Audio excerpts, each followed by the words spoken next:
Eu quero falar sobre algo hoje que é básico. Quando eu falei com a Kezinha, eu falei, amor, eu quero falar sobre coragem. A Kezinha falou, amor, você já falou sobre coragem? Eu falei, eu sei.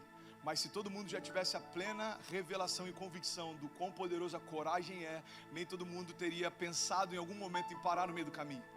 O fato de sabermos algumas coisas não significa que a gente já está experimentando elas. Você está comigo? Diga amém.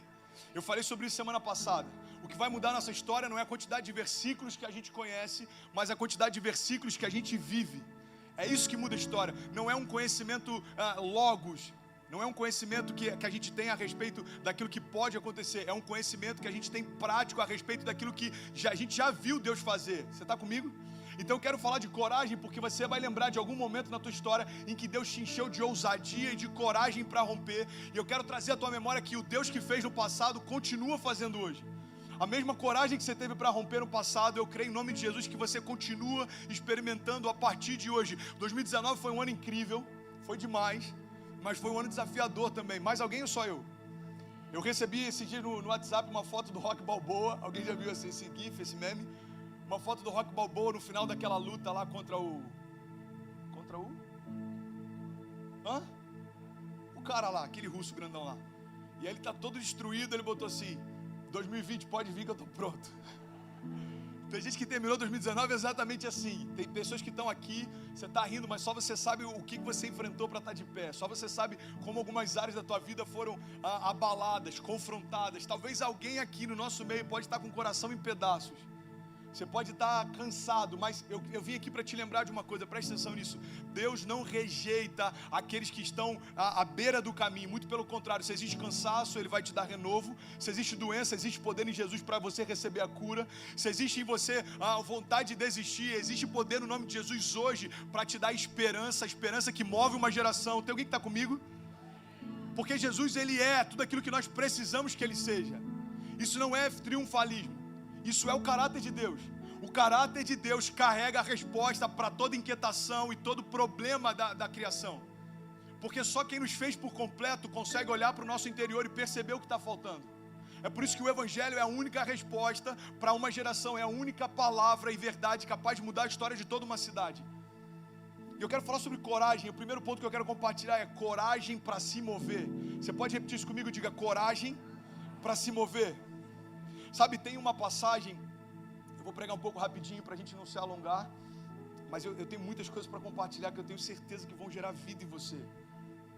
Existe uma passagem muito conhecida, a gente já leu, ouviu, pregou sobre milhares de vezes, que fala sobre Jesus andando nas águas, Pedro andando sobre as águas na direção de Jesus. Mas tem algo que me chama a atenção, presta atenção nisso. Quando a gente vai ler essa passagem, a gente percebe que algo deixa Jesus irritado. Algo deixa Jesus incomodado. E é interessante porque primeiro a Bíblia diz que imediatamente Jesus estende as mãos a Pedro. Presta atenção nisso. O porquê da religião muitas vezes afastar pessoas ao invés de aproximá-la. Porque ao invés da gente imediatamente dar a mão para quem precisa e depois apontar o caminho, a gente já quer exortar antes de abraçar. Então tem pessoas que vêm para a igreja esperando receber conforto e recebem só palavras duras. Entenda isso. Verdade sem graça mata pessoas. Verdade, se não for revestida de graça, se torna legalismo. Agora entenda isso, da mesma forma, a graça precisa ser revestida de verdade, senão se torna liberalismo. A gente pode o que quiser, a gente faz o que quiser. Agora, quando a graça e a verdade caminham juntas, eu entendo que eu não merecia, mas Deus desejou fazer, mas eu entendo que o mesmo Jesus que diz, eu não te condeno, também diz, agora vai, não peques mais. Então a gente precisa entender que existem momentos em que Jesus, Ele fala algumas coisas, Ele libera algumas chaves que a gente não percebe, mas elas dão uma direção clara a respeito do que Ele espera de nós. Você está comigo? Então nessa passagem, lá em Mateus 14, 24, olha o que diz a Bíblia. O barco já estava a considerável distância da terra, fustigado pelas ondas, porque o vento soprava contra ele. Então em alta madrugada, Jesus dirigiu-se a eles, andando sobre o mar. E quando viram andando sobre o mar, ficaram aterrorizados e disseram, é um fantasma. E gritaram de medo. Mas Jesus imediatamente lhes disse, coragem, sou eu, não tenham medo. Então Pedro disse, Senhor, se és tu, me manda ir ao teu encontro, me manda ir até onde você está sobre as águas. Venha, respondeu Jesus. Então Pedro saiu do barco, andou sobre a água na direção de Jesus. Mas quando reparou no vento forte, ele ficou com medo e, começando a afundar, gritou: Senhor, salva-me. Imediatamente, sabe o que eu acho interessante? O mesmo Jesus que imediatamente fala: coragem, não tenha medo, é o mesmo Jesus que em seguida imediatamente estende as mãos. Presta atenção nisso. Jesus está deixando claro que Ele está sempre pronto para nos socorrer em meio a qualquer circunstância que a gente está enfrentando. O problema é que a religião ensina para a gente que a gente tem que se lavar para estar na presença de Deus, quando Jesus ensina para a gente completamente o contrário. Você não teria como se lavar daquilo que te sujou. Então a religião diz: ei, se limpa e depois vem ao meu encontro. Jesus diz: ei, vem do jeito que você está e deixa que eu limpo você. Imediatamente Jesus estende as mãos e o segurou e disse: homem de pequena fé. E aqui que eu quero que você preste atenção: homem de pequena fé, por que você duvidou? Entenda isso, por favor. O Evangelho não se resume às experiências que nós temos. É por isso que muita gente para no meio do caminho. O Evangelho não tem a ver apenas com as experiências que a gente tem, mas tem a ver com Deus restaurando o governo através de nós. Jesus, ele não está tão feliz com a experiência que Pedro teve, quanto ele fica frustrado com a falta de coragem que Pedro teve. Presta atenção nisso. O que alegraria o coração de Jesus não era apenas a experiência que Pedro teve, mas é o entendimento que Pedro teria a partir dali, que em Cristo ele tem autoridade para governar tempestades. Quando Pedro afunda e Jesus diz: homem de pequena fé, é como se ele dissesse: ei Pedro, você não está entendendo, eu não te convidei para andar sobre as águas para gerar um entretenimento gospel, eu te convidei para andar sobre as águas para você lembrar de qual é a tua gênese. Pedro, eu te lembrei de algo que desde o princípio Deus estipulou sobre a criação: governo sobre toda a tempestade, governo sobre toda a criação, governo sobre toda a circunstância, governo sobre todo o medo. Quando Pedro afunda, o que acontece basicamente é que Pedro tira Jesus do lugar de governo da história dele e coloca o medo nesse lugar. A gente percebe lá no início que a Bíblia diz que Jesus fala para ele: ei, coragem. Agora logo depois a Bíblia diz que, olhando para as altas ondas, Pedro teve medo. Irmão, o que eu quero compartilhar com você nessa manhã é muito simples: ou a gente vive a nossa fé, ou a gente vive os nossos medos. Tem momentos que o medo vai falar para você: não dá mais. Tem momentos que o medo vai falar para você: você não vai conseguir, esse negócio não vai dar certo, a tua vinda para cá não vai ser do jeito que você imaginou, essa questão imigratória não vai acontecer, esse casamento não vai ser restaurado, os seus filhos não vão ter uma experiência com Deus. Entenda isso: toda palavra que vem sobre nós e gera em nós abatimento sempre vai ser uma palavra do inferno. Agora, toda palavra que vem sobre nós e gera em nós revestimento, autoridade, convicção, esperança, sempre é uma palavra que Deus sopra sobre nós. Você quer discernir que tipo de voz você tem ouvido? É só você perceber para onde ela aponta. Toda a palavra de Deus vai te falar a respeito do caminho, vai te falar a respeito de não parar, de prosseguir, de não desistir. Mas toda a palavra do inferno vai falar a respeito de andar para trás, voltar para onde você estava. Você lembra de Pedro depois que nega Jesus? Ele vai fazer o que sempre fez. Pedro está envergonhado pelo que fez e volta a pescar. Entenda isso: o pecado, se não for o nosso passado, se a gente mantiver pontes com o nosso passado, a gente sempre vai considerar uma opção viável voltar para um lugar onde a gente nunca mais desejava estar. Você está comigo? Faz sentido para alguém? Então o que eu quero compartilhar com você nessa manhã é coragem para se mover. Tem momentos que tudo ao teu redor vai dizer que não dá, mas a gente precisa crer. Eu não estou andando sobre as águas, eu estou andando sobre a palavra. Irmão, Pedro não andou sobre as águas, porque antes das águas existia uma palavra de Jesus. É como se a palavra de Jesus, é metaforicamente o que eu estou falando, ok? É como se a palavra de Jesus construísse um caminho para Pedro.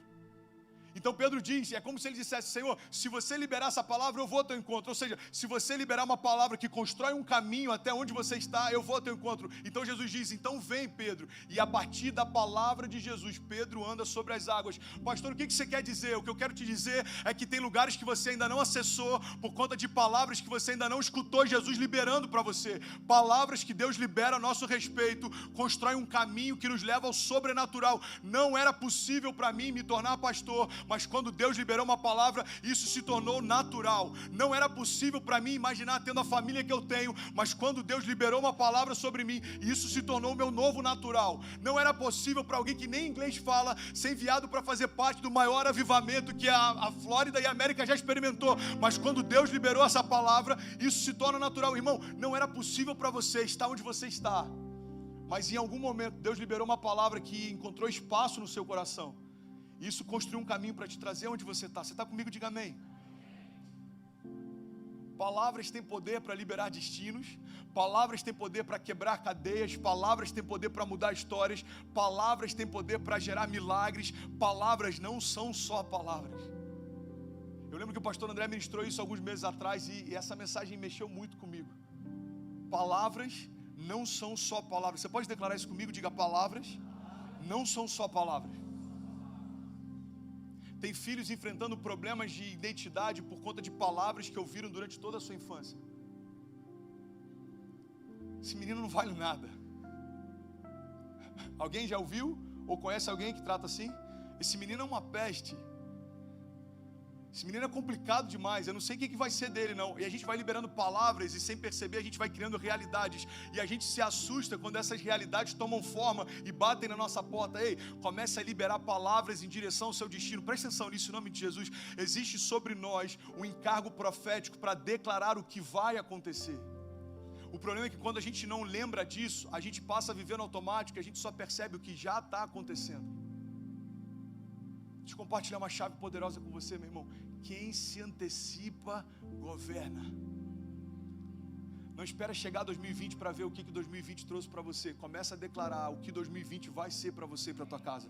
É por isso que no início do culto, quando a gente fala: ei, tem alguém que está feliz? Vamos gerar junto a melhor semana da nossa vida. A gente está dizendo exatamente isso. Ei, começa a declarar a melhor semana da sua vida. Pastor, mas toda semana você fala isso? É porque toda semana que ainda não começou, existe em mim a autoridade para declarar o que ela vai se tornar. Então a gente começa a declarar: esse já é o melhor ano da nossa vida. 2019 foi incrível, mas não se compara com aquilo que Deus preparou para nós. 2020 vai ser um ano de milagres, de curas, de mover sobrenatural, um ano de expansão, um ano de que pessoas serão tocadas como nunca antes, um ano em que Deus vai renovar o fogo sobre o altar, daqueles que queimavam e não queimam mais, daqueles que sonhavam e não sonham mais. Então, quando eu declaro aquilo que ainda não aconteceu, os meus olhos podem ver,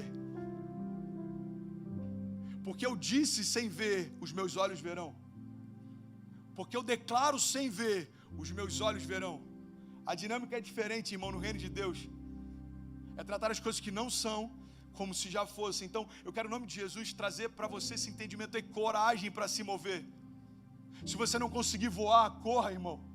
Se você não conseguir correr, ande. Se você não conseguir andar, se mova, mas não permaneça no lugar onde você está. Aquilo que tem tentado paralisar você, entenda, não é algo que vem para cooperar na construção do teu destino. Você é o único responsável por receber aquilo que Deus te deu como herança e começar a construir uma história.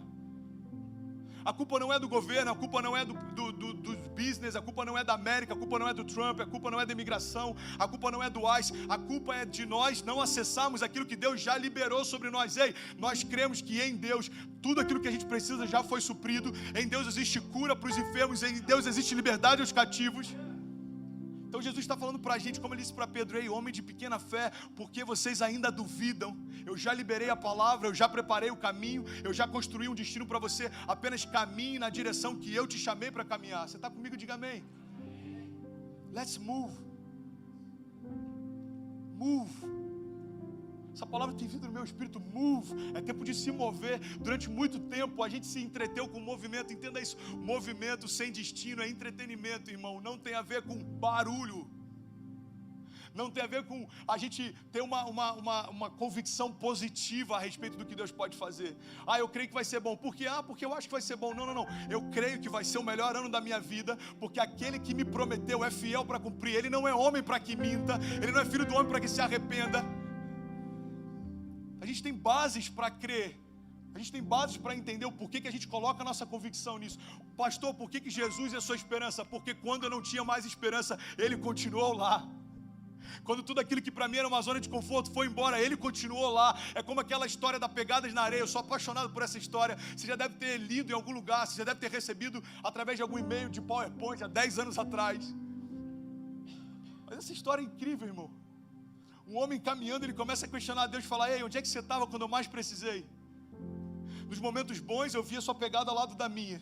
Nos momentos de felicidade eu via suas pegadas ao lado da minha. Só que no momento que eu mais precisei, as suas pegadas não estavam lá. E aí Deus vira para ele e fala: não, filho, as pegadas que você está vendo são as minhas. Eu estou carregando você no colo. É esse evangelho que a gente está pregando aqui. Um Deus que chegou ao ponto de se doar para que a gente não experimentasse mais a dor da orfandade. Um Deus que preferiu perder o seu filho do que perder você. É desse evangelho que a gente está falando. E é por isso que eu vim aqui te lembrar: ei, é tempo de se mover, move. Sai do lugar onde você está, da zona de conforto que te impossibilita, das crenças limitantes que dizem o que você não pode, aonde você não vai, o que você não vai viver. Eu vim aqui para declarar isso sobre você. Se você crê nisso, levante suas mãos e receba isso em nome de Jesus. Aquilo que Deus liberou sobre nós é infinitamente mais poderoso do que qualquer palavra contrária que vem contra nós. Nenhuma arma forjada contra nós prosperará, porque existe um Deus que nos guarda, existe um Deus que nos esconde, existe um Deus que nos protege, existe um Deus que luta por nós. Aquilo que eu não posso, o Senhor pode. Aquilo que eu não sei, o Senhor sabe. Aquilo que eu não consigo, o Senhor é infinitamente poderoso para fazer mais do que eu peço, mais do que eu sonho. Pai, nós descansamos no Senhor e nós declaramos: é tempo de nos movermos em nome de Jesus. Move. A segunda chave que eu quero compartilhar com você é que você quer viver algo novo, você quer experimentar milagres, você quer viver uma vida leve, irmão. Então você vai precisar de coragem para se expor. Você pode repetir isso comigo? Diga: coragem para me expor. Eu recebi um testemunho esses dias que, uau, valeu minha semana. Alguém que saiu do culto e pediu perdão a uma pessoa que há anos não conseguia perdoar. Irmão, qual o sentido de queremos ter unidade como igreja se a gente não fala com pessoas da nossa família? Pastor, mas ele errou comigo. Ok, mas a gente não errou com Deus. E ainda assim Deus não continua nos amando. Não tem a ver com merecimento, tem a ver com graça, favor imerecido. Cara, pelo amor de Deus, olha para mim. Existem pessoas que, se você já participou de um momento triste como um velório, ou se você já foi socorrer alguém que está no hospital, eu sei porque eu já fui e já estive nessa posição também. Quando alguém morre, você sabe quem da família tinha uma relação saudável e quem não. Você vê pelo choro de remorso a diferença da dor do remorso e a dor da perda. 10 anos ele estava lá, pastor. Eu nunca tive coragem de pedir perdão para ele. Agora eu quero dizer que eu amo, eu não consigo mais. Irmão, não espere perder algo que é valioso para dar valor. Coragem para se expor. Esse ano está começando, eu não estou falando de um novo calendário apenas, entenda isso, mas a nossa mente, ela é programada para isso. A gente fica mais nostálgico, chega o período agora do Thanksgiving, do Natal, do final do ano, a gente começa a perceber e a gente está mais sensível para entender que um novo ciclo começa, new season. E a gente precisa entender que nessa nova estação, nessa nova temporada, se eu não permitir que Deus mude algumas coisas em mim, nada vai mudar ao meu redor também. A gente precisa de coragem para se expor. Eu li uma frase do Nelson Mandela que eu achei incrível. Ele ficou 27 anos na prisão. Um dos grandes nomes na batalha entre a crise racial na África do Sul. Você já sabe disso, você já ouviu falar inúmeras vezes dele. E aí quando ele sai da prisão, 27 anos preso, longe da família, dos filhos, sem liberdade. Quando ele sai de lá, os repórteres vão perguntar para ele como é que está o coração dele, se ele vai tentar se vingar de quem fez isso com ele. Olha o que ele diz: quando eu saí em direção ao portão que me levaria à liberdade, eu sabia que se eu não deixasse a minha armadura e o meu ódio para trás, eu ainda estaria preso. Uau! Uau! Quando eu li isso, eu falei: isso é evangelho, irmão. Se eu entrar numa nova estação, sem me libertar daquilo que um dia me aprisionou, eu continuo preso dentro de mim. Tem um livro, não sei se é do pastor Fábio, do padre Fábio de Mello, eu não lembro de quem é, eu acho que é O Impostor que Vive em Mim, do Brennan Manning, é do Brennan Manning, mas ele tem um que é bem parecido, mano. Whatever, ok. Mas tem um do Brennan Manning que é maravilhoso também, que tem um anseio furioso de Deus. São 3 livros do Brennan Manning que vale muito a pena você ler, que era um padre, inclusive. Quem me roubou de mim? Isso. Momento merchan de livros aqui, ok? Você pode encontrar na nossa livraria, tô brincando. É isso aí, mano. Eu creio numa igreja com uma store linda, com um lounge lindo. Tá acontecendo. Obrigado, Jesus, está acontecendo. Irmão, vamos ser sinceros, é tão bom quando a gente entende que se Jesus tirou de nós toda a carga, não tem sentido a gente colocar sobre nós de novo. Quando Jesus diz, olha, lança sobre mim o teu fardo, o fardo é leve, meu jugo é suave. Jesus está dizendo, ei, não precisa ser pesado. Se for pesado, não tem a ver comigo, não reflete quem eu sou, não revela quem eu sou, tem que ser leve. Pastor, mas é difícil. Ninguém disse que seria fácil, irmão, mas pode ser leve. Você está comigo? Diga amém. Sabe, uma das coisas que eu mais tenho meditado nos últimos tempos é algo chamado vulnerabilidade. Você pode repetir isso? Diga vulnerabilidade. E tem uma mulher aqui da América, inclusive, que tem se levantado como um grande nome nessa área. Se chama Brené Brown. Tem inclusive um documentário dela na Netflix. Se você não viu, assista, vale a pena. Ela tem vários livros incríveis também, mais livros. Coragem de Ser Imperfeito e alguns outros. E aí eu estava vendo dos TEDs dela, TED Talk, que ela participa também. Essa mulher é incrível. Ela diz, olha, durante muito tempo a gente acreditava que vulnerabilidade significava fraqueza. Então, se alguém se expunha, essa pessoa era fraca. Se alguém se expunha, essa pessoa ela era mais sensível, ou seja, ela era menor, ela era diminuída por isso. E durante muito tempo a gente associava isso às mulheres são vulneráveis, ou seja, as mulheres são fracas. Quando na verdade, hoje a gente entende que vulnerabilidade está diretamente associada à coragem. Você sabe por quê? Porque só alguém muito corajoso consegue se despir e tirar as máscaras que usava durante tanto tempo. Só alguém muito corajoso consegue chegar para Jesus e falar, ei, Jesus, eu tenho uma lepra. Como a gente viu em inúmeros momentos, Jesus curando lepra. Ei, Jesus, eu tenho uma lepra que não deixa nem eu estar perto dos meus filhos. Isso me causa tristeza. Jesus, eu tenho um cheiro que é ruim onde eu vou. Eu tenho uma aparência que não deixa eu entrar em lugares. Jesus, eu preciso mudar. Irmão, alguém que tem lepra poderia se esconder de toda a população ou poderia se expor para receber a cura. Aquela mulher do fluxo de sangue, quando ela vai para o meio de uma multidão, pela lei ela teria que ser apedrejada, pela lei ela teria que ser morta, ela era considerada imunda porque ela estava num período de sangramento por anos. Ela não poderia estar ali, ela não poderia tocar em Jesus, ela não poderia estar no meio da multidão, mas ela entendeu que se ela não tivesse se expondo a riscos, ela não experimentaria milagres. A gente precisa de coragem para se expor, seja emocionalmente ou seja circunstancialmente. Tem momentos em que se você não se expuser a riscos, você não vai viver milagres. O problema é que a gente está sempre querendo ficar numa zona segura, numa zona de segurança e querendo viver o sobrenatural. E Deus fala, ei, você só vai viver o sobrenatural quando sair do barco e andar sobre as águas. Porque eu estou no meio da tempestade. Aquela música do Brunão, eu sou apaixonada por ela. A tempestade é você, a porta aberta é você e a fechada é você também. É entender que não tem a ver com o que me cerca. Ei, não há problema se existe caos, quando eu entendo que Deus está no meio dele. Não há problema se existe tempestade, quando eu entendo que Deus está no meio dela. Não há problema quando existe deserto, quando eu entendo que Deus está no meio do deserto. É um Deus que faz no meio de um deserto brotar vales, irmãos. É um Deus que faz alguém que está em crise, pegar essa crise agora e se transformar num testemunho. Ei, Deus continua mudando histórias. Ele está dizendo para a gente nessa manhã, ei, você precisa se expor. Qual que é a tua vergonha? Você precisa deixar que eu veja a sua vergonha para que eu possa te cobrir de honra. Jesus chega diante daquele homem com a mão mirrada e pergunta para ele, ei, me mostra a tua mão. Jesus não pede para ele mostrar a mão deficiente. Jesus fala, ei, me mostra a sua mão. Se aquele homem quisesse mostrar a melhor parte, não teria recebido a cura sobre a sua pior parte. Mas ele pega a mão que é doente e fala, Jesus, aqui está a minha mão. Então agora vá, porque você foi curado. Você já parou para pensar qual é o propósito de Jesus chegar para pessoas doentes, Jesus chegar para alguém cego e perguntar, o que você quer que eu te faça?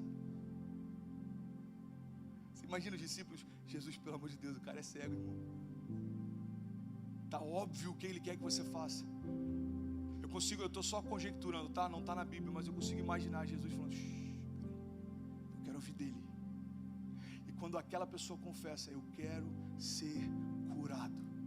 Aí Jesus libera então vá, porque a sua fé te curou. Sabe o que Jesus está dizendo? Eu sou o caminho, mas é a sua fé que acessa o milagre. Então vá, porque a sua fé te curou. Você está comigo? Tem milagres que a gente não viveu por conta de exposições que a gente ainda não se permitiu viver também. Qual foi um dos maiores erros da igreja durante muito tempo? Pastores não estavam expondo as suas fraquezas, queriam dizer que eram perfeitos. Quando falhavam, isso era exposto, a igreja não conseguia perdoar. Por quê? Porque eles criaram uma cultura de que ninguém podia se expor. Se alguém se expunha, era taxado como o pecador da igreja. Se alguém se expunha, muitas vezes era ridicularizado, humilhado, exposto, ferido, saía e nunca mais voltava. Presta atenção nisso. Tem uma palavra que eu já ouvi do Gustavo Paiva, eu não sei ao certo quem ministra ela, mas a primeira vez que eu vi, que me deixou maluco, foi o Guga falando. Ele falando sobre aquele encontro entre Pedro, Jesus e os soldados. Você lembra desse momento? Quando eles vão buscar Jesus? A Bíblia diz que Pedro então se levanta, ele pega uma espada e ele decepa a orelha do soldado romano. Aquele soldado romano, ele era extremamente influente naquele contexto. Quando a gente vê o contexto histórico, aquele soldado representava toda a sociedade romana. Então, o que está acontecendo basicamente é a igreja, representada por Pedro, tentando defender Jesus, pega do poder da palavra para ferir quem deveria curar. E sabe o que acontece? Jesus vai até ele, pega a orelha dele, coloca no lugar e ele é curado. Sabe o que Jesus está ensinando para a gente? Alguém ferido pela igreja só pode ser curado por Jesus. Irmão, talvez você esteja aqui, você em algum momento foi ferido pela igreja, talvez sem nem fazer parte. Você nunca se imaginou numa igreja evangélica, você tem até um pouco de repulsa. Eu tinha resistência com igreja evangélica, com pastores, mas entenda isso, em nome de Jesus. Chegou o tempo da gente expor as nossas fraquezas e a gente precisa dizer, não existe ninguém aqui perfeito, eu não sou melhor do que ninguém, eu sou muito mais falho do que muita gente que está aqui, mas uma coisa nos conecta, e essa coisa é, a graça é infinitamente superior a todos os meus erros e tropeços. A graça de Deus é infinitamente superior a tudo aquilo que eu possa fazer que me distanciava de Deus no passado. Por quê? Porque agora eu creio que eu posso entrar com confiança na presença dEle, porque o sangue de Jesus me liberou de todo o pecado, de toda mancha, de toda mácula. Tem quem está comigo? Diga amém. Sabe, a gente precisa de coragem para se expor. A gente precisa de coragem para pedir ajuda. A gente precisa de coragem para dar passos de fé. Coragem para sair do seu lugar, irmão, entenda isso em nome de Jesus. Não importa o que se levanta contra você, existe em Jesus a autoridade para você enfrentar tudo aquilo que vem contra a tua casa. Ei, palavras contrárias, quantas vezes uma palavra contrária que liberam contra nós nos abate mais do que uma promessa de Deus nos deixa de pé? Uma palavra contrária, uma fofoca, uma crise, um problema, uma notícia, uma carta que chega, um diagnóstico médico. A gente pega tudo aquilo que a gente viveu com Deus e coloca de lado e a gente começa a olhar para aquele problema como se ele definisse a nossa história. Ei, os seus problemas não definem quem você é, a sua crise não define quem você é, o seu momento não define quem você é. Por quê? Porque Jesus já definiu você. Você é amado, em Cristo você é justificado, santificado, você é curado, renovado, você é cheio, revestido. Está comigo? Diga amém. A verdade, irmão, é que Jesus quer abraçar a gente no meio da nossa bagunça, cara. Pensando no que eu vou falar, isso aqui é muito forte, me entenda com zelo, por favor. A gente não vê na Bíblia Jesus confrontando pecadores. A gente vê na Bíblia Jesus abraçando pecadores e dando uma nova direção para eles. Você está comigo? Diga amém. A gente não vê na Bíblia relato de Jesus invadindo um prostíbulo. Acompanha comigo, olha que louco isso. A gente não vê na Bíblia relatos de Jesus invadindo, sei lá, onde os políticos ficavam, onde eles legislavam, mas a gente vê na Bíblia Jesus invadindo o templo. Por quê, pastor? Porque aquele que estava em pecado, você espera que a natureza dele expresse quem ele é. Se ele está numa condição de pecado, para ele é natural pecar. Agora o que Jesus está dizendo é o seguinte, olha, me incomoda quando alguém que deveria apontar o caminho, agora aponta o pecado. Os religiosos começam a questionar Jesus, ei, você é muito fanfarrão, você come com pecadores. Eu imagino Jesus pensando, irmão, se eu não fosse comer com pecadores, eu ia passar 33 anos comendo sozinho. Se eu não pudesse andar ao lado de pecadores, eu ia passar 33 anos andando sozinho. Você já parou para pensar que loucura? A religião que era para conectar o homem com Deus começa a separar o homem de Deus. Então Jesus vem, olha o que ele diz, Mateus 23, 13: ai de vocês, mestres da lei e fariseus hipócritas, vocês fecham o reino dos céus diante dos homens.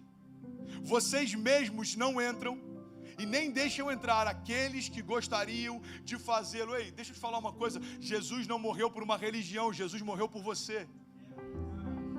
E é por isso que eu quero, em nome de Jesus, tem alguém que está comigo, está recebendo essa palavra? Eu quero, em nome de Jesus, te lembrar, ei, é tempo de se mover, coragem de se mover e coragem para se expor. Jesus, ele nunca vai se surpreender com os nossos erros, porque ele já conhece a nossa história. Tudo que ele quer é que a gente abra o nosso coração e fale: Jesus, eu não consigo nessa área, me ajuda. Jesus, eu não consigo romper nessa área. Jesus, me ajuda a fazer o que eu não consigo fazer. Jesus, me ajuda a cuidar dos meus filhos, eu não estou sabendo como fazer. Jesus, me ajuda no meu casamento, entra com provisão, intervém. Jesus, muda a minha história, muda os meus pensamentos. Eu não quero pensar mais o que eu tenho pensado, eu não quero mais me mover como eu tenho me movido, eu não quero mais achar graça no que eu achava até hoje. Eu quero uma nova história. Jesus, eu quero viver algo novo. E para finalizar, eu quero falar que a gente precisa de coragem também para recomeçar. Você pode repetir isso comigo? Diga: coragem para recomeçar. É tempo de recomeçar, irmão. É tempo de reconstruir. Sabe, tem uma história que eu acho maravilhosa, Cauê, que fala sobre Noé. Presta atenção nisso. Deus dá uma direção para Noé: construa uma arca. Qual era o propósito da arca? Sobrevivência. Acaba o dilúvio, acaba a chuva, a água cessa, eles saem da arca. Qual que é o propósito de Noé agora? Reconstrução. O mundo conhecido não existe mais, a população que existia não existe mais, tudo está destruído, só existem ruínas. Então o propósito de Noé agora é: reconstrua a partir do zero. Você está comigo? Diga amém. Qual que é o problema da gente não discernir estações? É que em momentos em que a gente já deveria estar reconstruindo, a gente pode estar tentando só sobreviver. Irmão, isso é muito sério. Tem pessoas nesse auditório que podem estar tentando sobreviver, quando Deus está dizendo para você: ei, já é tempo de reconstruir, é tempo de recomeçar. O tempo de sobrevivência não existe mais, é tempo de recomeçar. Deixa eu liberar isso sobre você, é tempo de recomeçar. Recomeçar o teu chamado, o teu ministério, a tua família, recomeçar sonhos, reconstruir a tua história. Aquilo que por um momento parecia que não ia acontecer mais, Jesus está lembrando a gente: ei, é tempo de reconstruir. Não tem nada que você faça que eu te ame mais ou te deixe de amar. Não tem nada que você faça que me surpreenda. O teu pecado não me surpreende, eu sei quem você é. Então não importa o que você fez até aqui, eu tenho roupas novas para você, eu tenho novas vestes, eu tenho um novo tempo, eu tenho uma nova unção, e é tempo de reconstruir. O passado não te prende mais. Quando a gente está em Jesus, o pecado não nos prende mais. As coisas velhas passaram e em Cristo tudo se fez novo. Não há condenação para aqueles que estão em Cristo Jesus. É tempo de reconstruir, irmão. Por que a gente acredita em novos começos? Por que a gente fala tanto de novos começos? Porque nós servimos a um Deus de novos começos. 2 Coríntios 4,16 diz: por isso nós não desanimamos. Embora exteriormente nós estejamos a nos desgastar, interiormente estamos sendo renovados dia após dia. Alguém pode dizer glória a Deus por isso? Pois os nossos sofrimentos leves e momentâneos estão produzindo para nós uma glória eterna que pesa mais do que todos eles. Assim, nós fixamos os olhos naquilo que não se vê. Porque aquilo que se vê é transitório, mas aquilo que não se vê é eterno. Deixa eu falar uma coisa para você, 2 verdades sobre a graça. Nunca é tarde demais. E você nunca está sujo demais. Pastor, você está falando isso, mas você não sabe o que eu fiz essa semana. Irmão, presta atenção. Você nunca vai carregar um pecado que seja mais poderoso do que o poder que há no sangue de Jesus para te livrar dele. Quando estamos em Cristo, a gente acessa uma nova realidade. Aquilo que me separava dele não me separa mais. Nem a morte, nem a vida, nem anjos, nem principados, nem potestades, nem o presente, nem o porvir. Nada na criação ou debaixo dela, nada foi capaz de me separar do amor de Deus que está em Cristo Jesus. E esse era o escândalo da graça. Esse era o escândalo. Sabe, Jesus ele não se tornou pecado por cometer pecado. E a banda pode vir para cá. Presta atenção nisso. Alguém está recebendo algo de Deus essa manhã? Jesus não cometeu o pecado. Jesus recebeu o pecado. Entenda isso. Pastor, como que eu posso me sentir justo diante de Deus? Simples. Pela mesma forma que Jesus se fez pecado diante de Deus. Jesus não cometeu, mas recebeu. Da mesma forma, nós não somos justos porque praticamos atos de justiça. Nós somos justos porque nós recebemos a justiça de Deus. Evangelho não tem a ver com conquistar, irmão. Evangelho tem a ver com receber. Se colocar no papel de filho e receber aquilo que Deus tem para nós, sabe? Eu quero declarar isso sobre você em nome de Jesus. É tempo de nos movermos. Ei, coragem, irmão. Coragem para você viver o melhor de Deus. Coragem para você viver os melhores dias da sua vida. Romanos 8:1 diz, portanto, agora já não há mais condenação para os que estão em Cristo Jesus. Porque por meio de Cristo, a lei do Espírito de vida me libertou da lei do pecado e da morte. Sabe, uma das perguntas que mais me fazem, pastor, quem que vai ser salvo? Presta atenção nisso. Pastor, fulano morreu de suicídio, vai ser salvo? Pastor, fulano aconteceu isso, vai ser salvo? Ei, eu não fui chamado para dizer quem vai ou quem não vai, eu fui chamado para dizer quem é. Jesus é o caminho, a verdade e a vida, e é tudo sobre Ele, irmão. Então a religião fica tentando determinar quem vai e quem não vai, quando Jesus está falando, ei, ao invés de vocês ficarem discutindo quem vai ou quem não vai, fale a respeito de mim, porque eu sou o caminho, a verdade e a vida. Ei, você sabe por que é tão poderoso? Aplauda Ele em nome de Jesus.